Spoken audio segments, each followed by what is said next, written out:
What time is it? It's time for the Abbott and Costello Show. We're on the air for ABC here in Hollywood. Well, what are we waiting for? Let's go with the Abbott and Costello Show.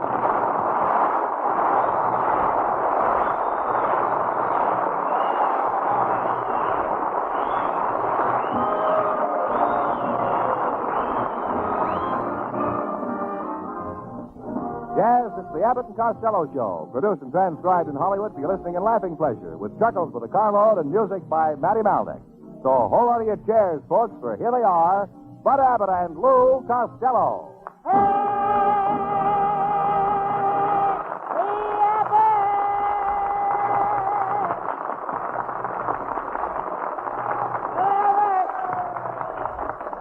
All right.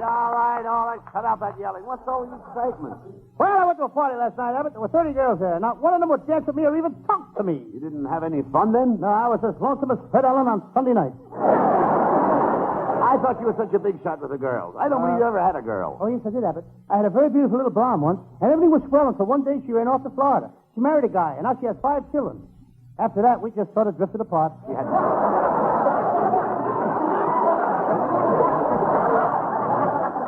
Well, why don't you speak to my wife, Lou? She's lots of nice girl. No, your wife don't like me, Abbott. Well, No. if you hang around with her more, you'll find me. You'll eventually get under her skin. Well, I guess one more lump won't hurt her. How can you talk that way about my wife? Remember the first night you met her? Yes. The minute she walked in the room, I said, there's either an ugly woman or a good-looking man. Costello, you know you're getting more stupid every day. Gee, thanks, Abbott. I'm glad to know I'm not stagnating. Oh, get...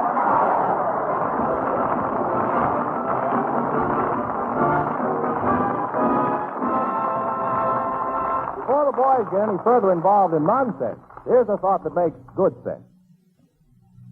The saying goes that most fat men are good-natured. There are people, though, who say they have to be because they can't fight and they can't run. But Brad Runyon is one fat man who's done a lot of running and more than his share of fighting. He's the private detective on The Fat Man, heard Friday nights over most ABC stations. When master detective writer Dashiell Hammett conceived the character of Brad Runyon, he saw in his mind's eye a tough criminologist who tipped the scales at 241 pounds, who appeared slothful but could move at a speed almost equaling his lightning thinking. Vast numbers of listeners make the Fat Man program a Friday night listening habit. So for exciting entertainment, join the millions hearing Dashiell Hammett's Fat Man when it's on the air tomorrow night over most of these ABC stations. Now back to ABC's Abbott and Costello Show.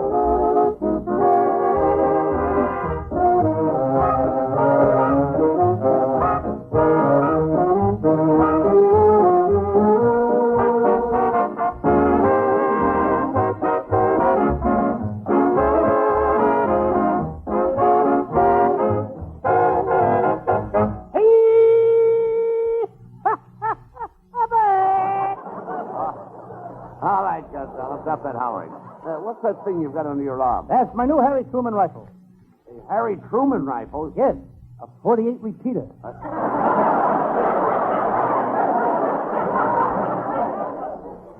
What happened to you last night? I called your house and you weren't home. Well, I went to the movies, Abbott. I saw one of those old-time pictures. It was all about the Romans. They had a chariot race in it, and it was won by a guy named Ben-Hur. Yeah.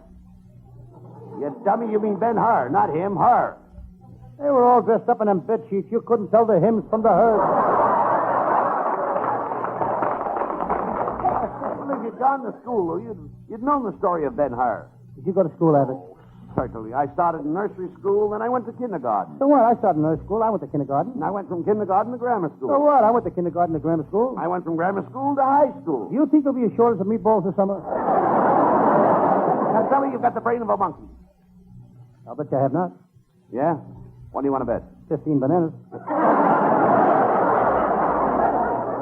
Trying to insinuate that I'm ignorant? Abbott, you're nothing but a Hollywood character. Oh, what's a Hollywood character? A jerk with a personality. I'll ignore that remark because of your ignorance. Who's ignorant? When I went to school, I specialized in history.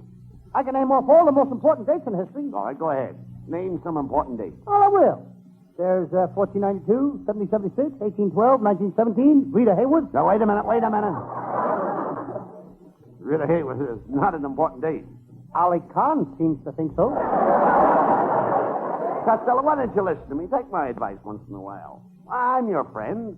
I realize that you're an idiot, and I want to assist you, Lou. What good can you do me? You're just an assistant to an idiot.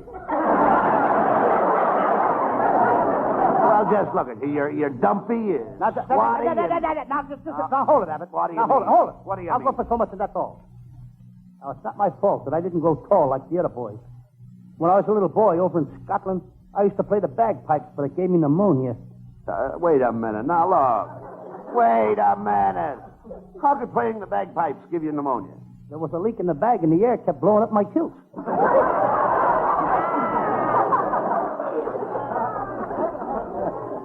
Instead of wearing a whisk broom in front of my kilts like the rest of the Scotsmen, I had to wear a hot water bottle. You must have had a very poor childhood, Costello. I did have it. We were very poor. My mother had to work, and she had to take in washing. She had to scrub office floors. She worked as a blacksmith. She drove an oil truck. And one time for 3 years, she worked in the daytime as a waitress and worked at night in a coal mine. Well, what did your father do? He kept the books. Well, I guess you had a pretty tough time when you were a kid. Yes, I'll never forget the day my mother made my first pair of long pants. It had 12 buttons down the back and 4 pockets in the front. Well, what did she make them out of? My father's old vest.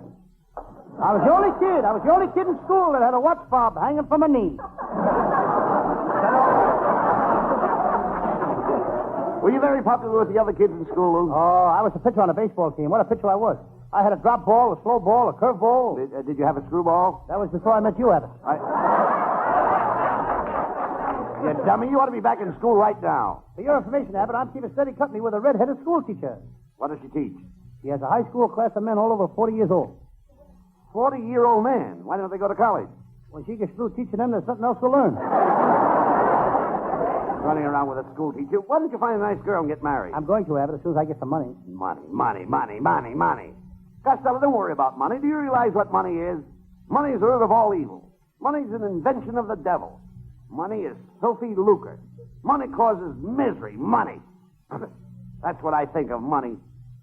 May the Bank of America have mercy on your soul.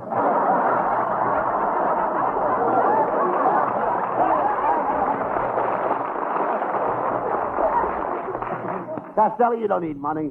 What you need is the love of a good woman. Find another girl like my wife, Betty. You mean there's another girl like your wife, Betty? Costello, I love my wife. My Betty's a real cookie. Your wife is a cookie? That's right.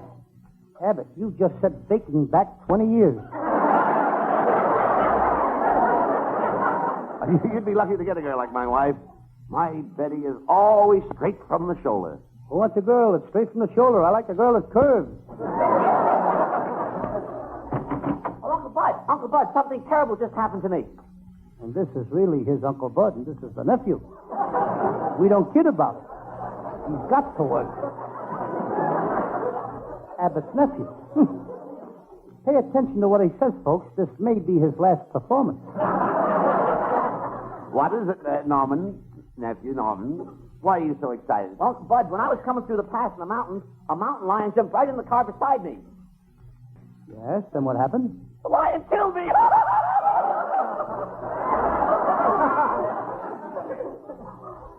Wait a minute, Norman. You're not dead.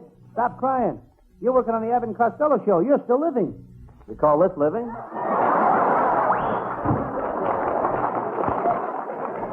Really, though, sincerely, there goes a brilliant boy. His brain is on a slow boat to the Mayo Brothers. Now, you lay off, Norman. He's a very intelligent boy. He's always studying and reading. It wouldn't hurt you to do a little reading once in a while. Oh, Abbott, I do plenty of reading. When I was 7 years old, I started my first book, Little Red Riding Hood. I rented it from the library. The last time I'll ever rent a book from the library. Well, didn't you like Little Red Riding Hood? Abbott, up to now, I owe that library $2,800.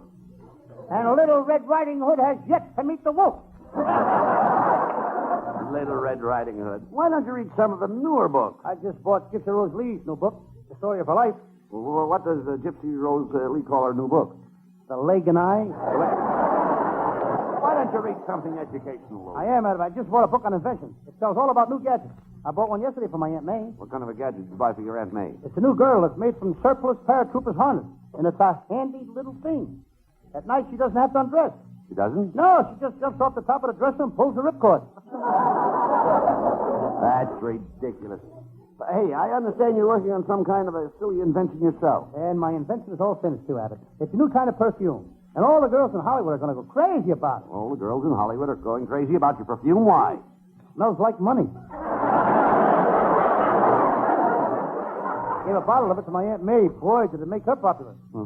Your Aunt May was never popular. Is that so? Back in Patterson, New Jersey, she was so popular, every guy in town used to drink champagne out of her slipper. And what did it get her?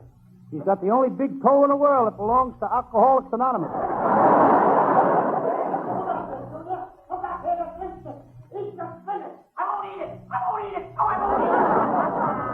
Mister, what's going on here? That's this darn kid of mine. He won't eat a spinach.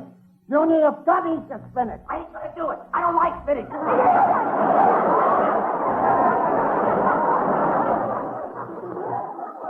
Will you eat the spinach this Saturday? I'll make you go to see Abbott and Costello's picture, Mexican Hayride. No, you can't do that to me. I'll eat my spinach till my father stands there.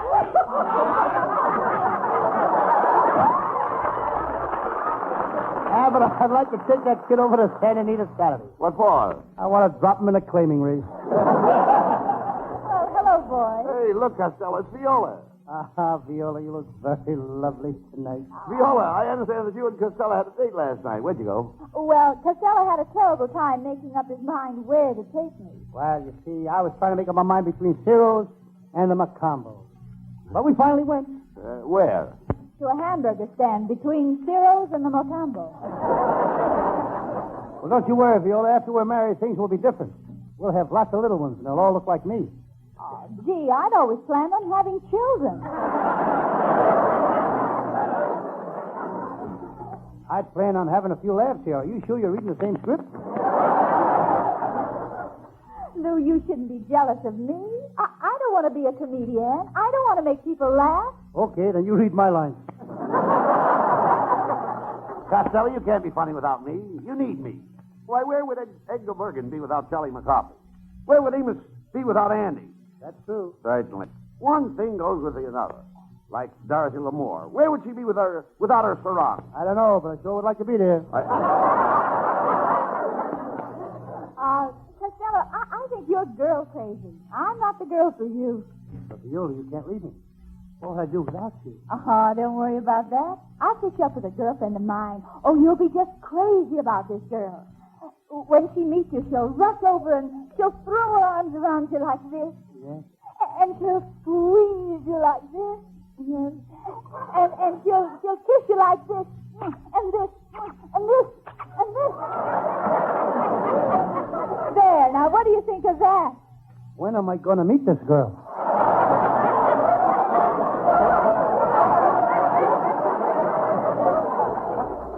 Viola, why don't you take pity on Costello and marry him?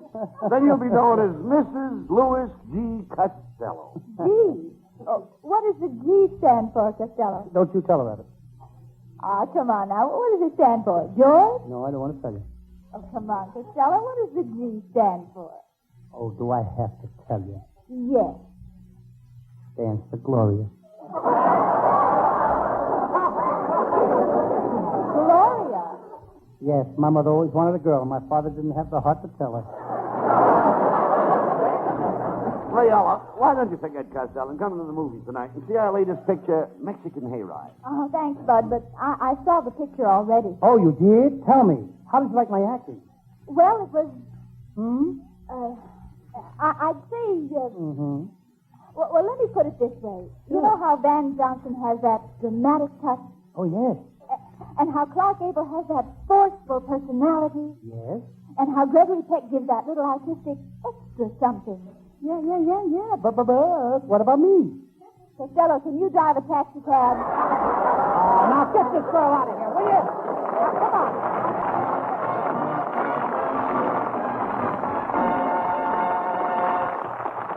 That's only half the fun, folks. Just as many laughs yet to come. But first, listen to this. And the night shall be filled with mystery. That's Saturday night on ABC. And prominent among the programs of thrills and adventure is Little Herman, the unusual mystery show which has been gathering more and more fans all over the country. Its hero, Little Herman, is tiny, but there's not a criminal about who underestimates him. Little Herman is tough, and his talents include a thorough knowledge of the ways of the underworld.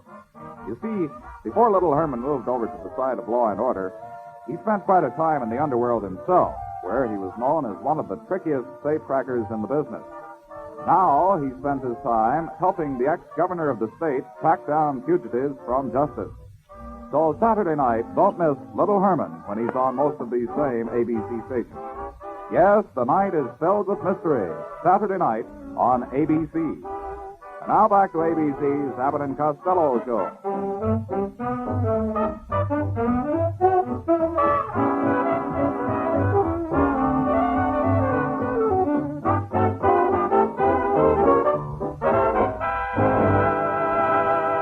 And now the spotlight turns to Hal Winters, our singing star. Here he is with Matty Malnick and his orchestra.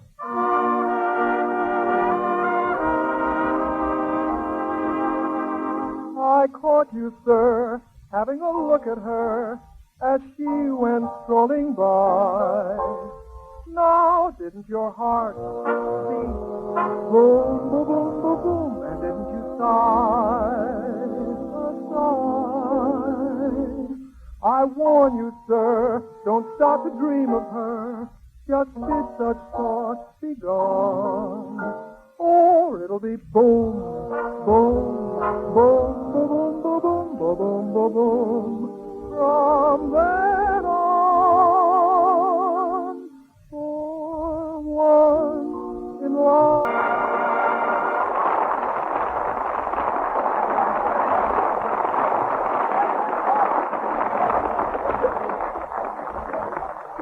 Hey, Costello, come here. How did you get your clothes so dirty? Just look at your coat. It's torn and your shirt is ripped and, That ain't my fault, Abbott. What? I was out on one of my Sam Spade detective cases last night. I investigated a robbery at the fraternity house in UCLA. But I miscalculated. Got into one of the girls' dormitories. How did you manage to do that? By careful miscalculation. Costello, instead of running around nice on those silly Sam shovel cases, you should stay home. Well, I do stay home a lot, Abbott. Every night last week I stayed home. I cleaned the house. I got a terrible servant problem. I find it very difficult to hold a maid. Now, what makes it so difficult for you to hold a maid? My mother keeps walking in the room. Never mind that. I understand you took your brother Pat to the movies last night. Oh, yes. But I ain't taking Pat to the movies no more. He acts very strange. The minute we got into the movie, Pat put his hat under the seat. Well, what's strange about that? What's the men put their hat under the seat? While their head is still in it. Oh, talk sense. Hey, wait a minute. Come here. What is that big manuscript you're carrying under your arm? Well, I didn't want to tell you, but it's a book that I wrote. A book you wrote? It's the first chapter. The hero is threatened by a mad doctor who tries to remove his head. In the second chapter, he meets a demented butcher who tries to put him in a meat grinder. Then it ends where three maniacs climb to a tree and a squadron of wild woodpeckers peck holes in them. But nobody wants to publish it. Why not? I guess people are sick of them mushy love stories. What is your Sam Shovel detective story about tonight? Well, tonight I do one of my most famous cases. I call it the case of the photographer who was stuck up in a dark room, or he was caught with his prints down. Well, it sounds terrible, but let's do it.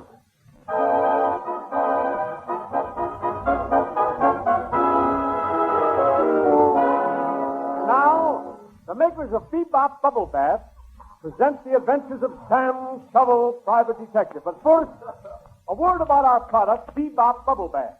Friends, would you like Bubbles in your bathtub? You would? Well, why not call up Bubbles and see if she needs a bath? Ladies, try Bebop Bubble Bath. We don't ask you to buy the large size, mind you. Just try a trial size package. It contains a 7-year supply. You'll find that if you use Bebop Bubble Bath every day for 7 years, you'll have skin just like a baby. A baby alligator. Listen to what people all over the country are saying about Bebop Bubble Bath. In Kansas. Give me Bebop Bubble Bath. In New Jersey. Give me Bebop Bubble Bath. In Oregon. Give me Bebop Bubble Bath. In Virginia. Give me liberty or give me death. That Patrick Henry never gives up. And now the makers of Bebop Bubble Bath bring you your favorite thriller mystery. Here he is, Sam Shovel, Private Detective.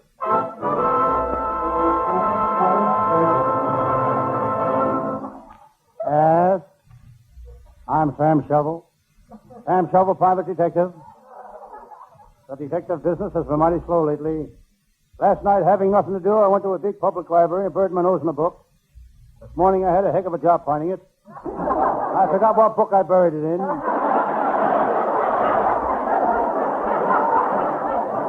Here comes my secretary now. Did you call me, Mr. Shovel? Don't be silly. Why should I call you Mr. Shovel? My name is Mr. Shovel. By the way, Miss Jones, did you find the file on that crook, Joe Kirk? What's his name? Who? Joe Kirk. Never heard of him. Miss Jones, you and I have got to work late in the office tonight. Are you prepared? Oh, yes. I brought my brass knuckles, my fencing mask, and a baseball bat. Clever girl. She's so stylish. She was voted one of the 10 best women in Azusa. That's not so remarkable when you consider there's only 9 other women in Azusa.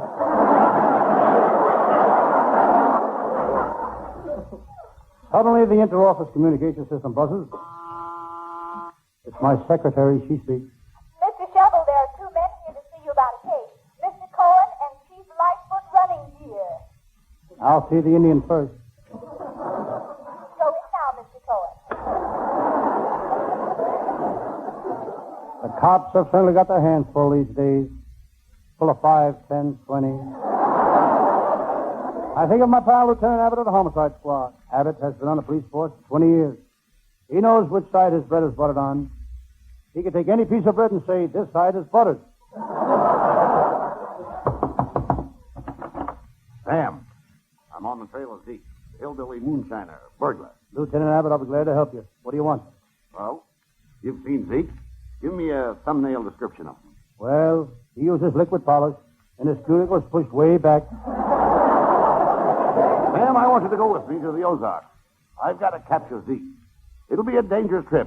Those hillbillies are strange people. They're always arguing, shooting and farming. Yep, shooting, fighting, and fertilizing. Come on, Sam, we're heading for the hill.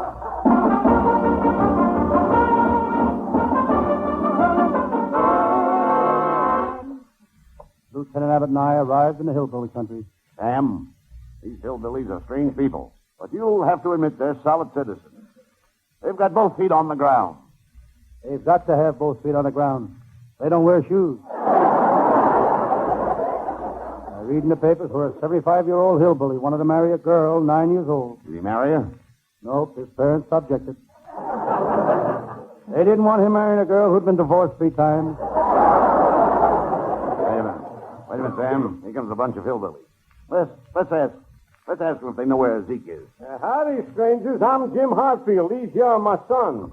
I'm Sam Shovel, the detective, and this is Lieutenant Abbott. Boys, say hello to the strangers. Lem? Clem? Bert? Sir? Bert went to military school.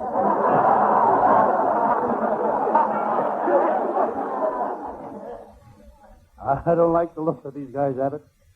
The skinny one has got an ear of corn and 2 pumpkins. So what? They're farmers, and farmers have corn and pumpkins. Blown out of their heads. Well, gotta go now. We're working on the farm. 2 weeks ago, we dug a hole. Last week, we dropped the seed in it. Today, we're going to cover it up. Do you always work that hard? Yeah, except when the weather gets bad, then it slows us up a little. So long. Boy, is that guy lazy. If he was a chicken, eggs and television sets would be the same price. Never mind him, Sam. We've got to find Zeke, the moonshiner. Hey, look over there behind those bushes. There's Zeke. There's Zeke. The moonshiner still. Come on.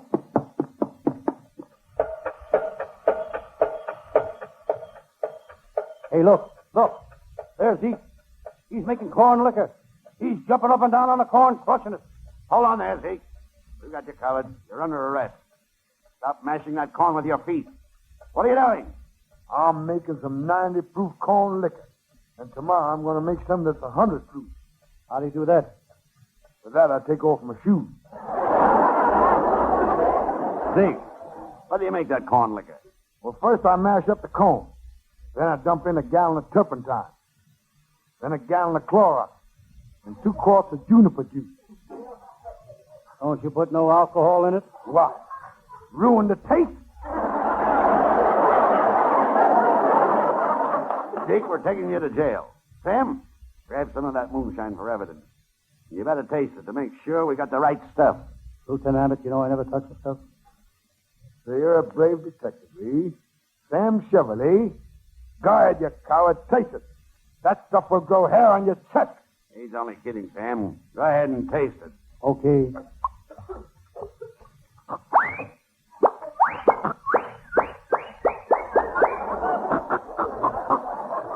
Sam!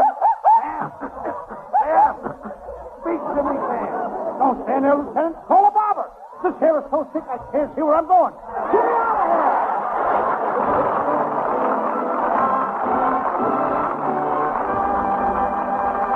Now, before Abbott and Costello have their final fling, we bring you one more thought on this subject.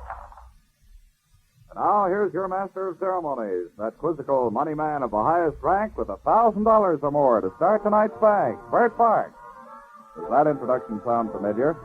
Well, it should, because that's the way ABC's Break the Bank, along one of radio's most popular quiz shows, starts off each Friday night. One of the reasons for its popularity is Bert Park's mastery as MC. And contestants have the opportunity of breaking the bank for at least $1,000. And the bank has mounted to more than $9,000.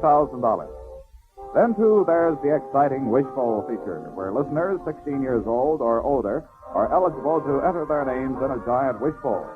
Winners receive the opportunity to break the bank, plus other extras. Yes, you'll find Break the Bank tops in entertainment. So listen when it's on the air tomorrow night over most ABC stations. And now back for a final word from ABC's Abbott and Costello show.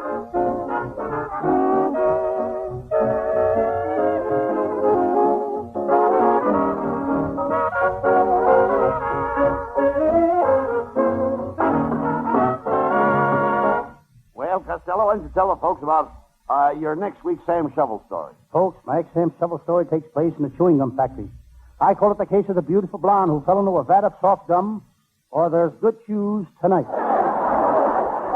Yes, and our writers are working on the case right now. Our writing staff is headed by Eddie Foreman with Paul Conlon, Pat Costello, Martin Raggaway, and Len Stern. And our producer is Charles Vander. Be sure to be with us next Thursday night. Good night, folks. Good night, everybody in Patterson. Good night, come on. Aunt May, Uncle Mike, Uncle Tom, Aunt Eva. Listen each Thursday night at this time for another great Abbott and Costello show, produced and transcribed in Hollywood. Be sure to stay tuned for the outstanding entertainment which follows throughout the evening on this ABC station.